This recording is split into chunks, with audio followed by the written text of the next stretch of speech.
Well, welcome back to the Norfolk Cottage garden, and we're over here on the Norfolk Broads this afternoon to do some gardening here at the cottage, and it's an absolutely beautiful spring afternoon. Easter Sunday. We're shooting this for you, and I do hope you're going to enjoy looking round this lovely little cottage garden on this lovely bank holiday weekend. Weather's really starting to warm up, water's clearing in the ditches here, and we've got some beautiful spring bulbs, camellias and a range of other flowers to show you here this afternoon. So sit back and enjoy the tour.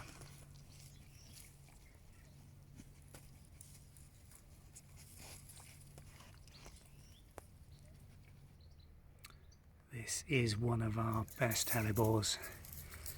A beautiful, great big clump with the seedlings and babies all around it, and it's this beautiful, dark, almost steely black red with purple as the light comes through it, and some of the seedlings around it.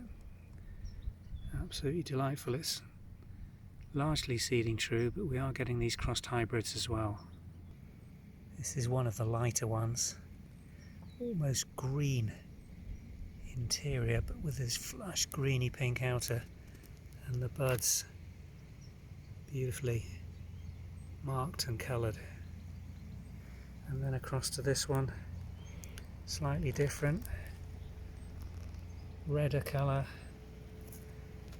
dotted interiors on the flowers here. And again, a nice rich red colour on the top of the flower, which is what you mainly see. And then to the left, this little clump of seedlings. Again, much younger plant, growing about a foot lower than the parent.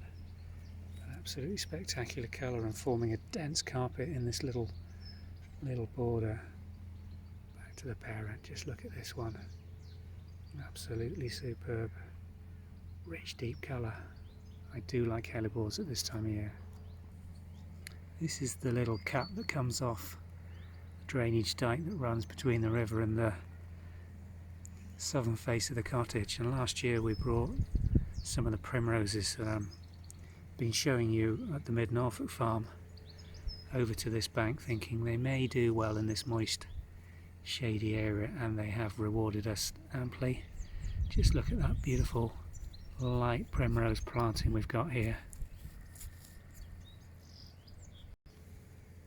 and we've extended it out. We've got the celandines dotting through here as well with the bright buttercup yellow. A couple of odd hyacinths that we've planted out. The mass of green at the back there is a daylily that tends to almost get swamped by this reed that you can just see has been cut hard back. There's some yellow wild flag iris coming up in here as well, so the colour continues throughout the season, but the primrose is definitely the star at this time of year. This is Magnolia stellata, one of the earliest and easiest to grow magnolias. This one's probably been growing here for around 20 to 25 years. Looking at the size of it, usually bought as a tub grown plant in this country, tends to be quite slow growing and is more of a hardy shrub than a tree magnolia, but the flowers on it absolutely spectacular, pure white. This one, just look at that in close up, lovely double pure white flower. Only risk to these is some late air frosts. In a sheltered position you can usually get away with that, and it rewards you every year with these beautiful large buds that overwinter and then burst into this white spray of upward facing flowers first week in April, and the flowers will last for about 3 weeks in total before they brown off and drop. But a lovely garden plant. We've underplanted this one earlier in the year.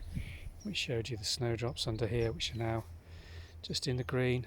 Still some flowers just on the floor, but really it's being outshone by the magnolia above it and the large daffodils behind doing their thing now. Lovely.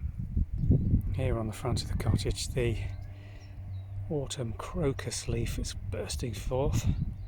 That's what those big glossy leaves are. Then at the base of this wall there have been some daffodils, but because it's so warm here, they've almost finished now for the season, to be replaced with a burst of bright red from the tulips that were potted out last year and are coming back in. Forget-me-not, one of my favourite cottage garden plants, in full flower now with that beautiful pale blue flower held so nicely on these stems. We'll intersperse this with a planting of hyacinths, only one of which is flowering this year. I think those only went in very late last season. In this shady corner on the south boundary, in almost the back of the shrubbery, we've found this beautiful pink camellia, a real pastel pink. Plenty of bud and growth on this. It's arching forward for the light. It's been partially cut out above it this year to try and give it some extra growth. This hasn't flowered particularly well in previous seasons, and the camellias to the side and behind it have tended to dominate, so not as a rapid grower as the others. Let me just show you those. This is the large dominant one in the planting. I'm holding the camera upright, looking up to around 10 foot of large bud just about to start erupting on this plant. This one fades to an almost white flower from emerging as a pink, rich pink bud and early flower. But look at all that bud up there. It's going to be a real display. If we get a few days of warm weather, this plant is just going to explode. It's an absolutely massive camellia in this pit. Between the two vegetable raised borders in the vegetable patch, we've got the little cutting area of white daffs.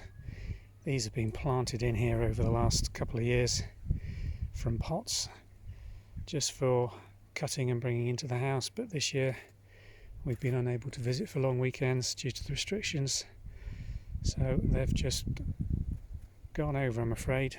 A little too late to pick the majority of those. Still a few in bud at the back we can bring in today, but the majority will deadhead, and there's always next year. And on the floor under this final camellia, just look at the petals dropping off this beauty. A really large flowered, absolute monster of a flower, that probably around 8 inches across. This is one of the large varieties that, since we've cut a damson tree out which was dominating this area of the shrubbery, there's the old stump from it, this has got extra light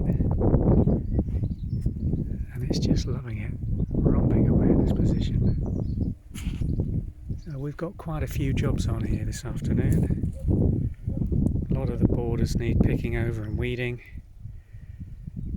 Dogs seem to be settled in for the rest of the afternoon, and the sun's out, so hopefully we can get on and do quite a bit of the gardening that's gone undone over the last few months.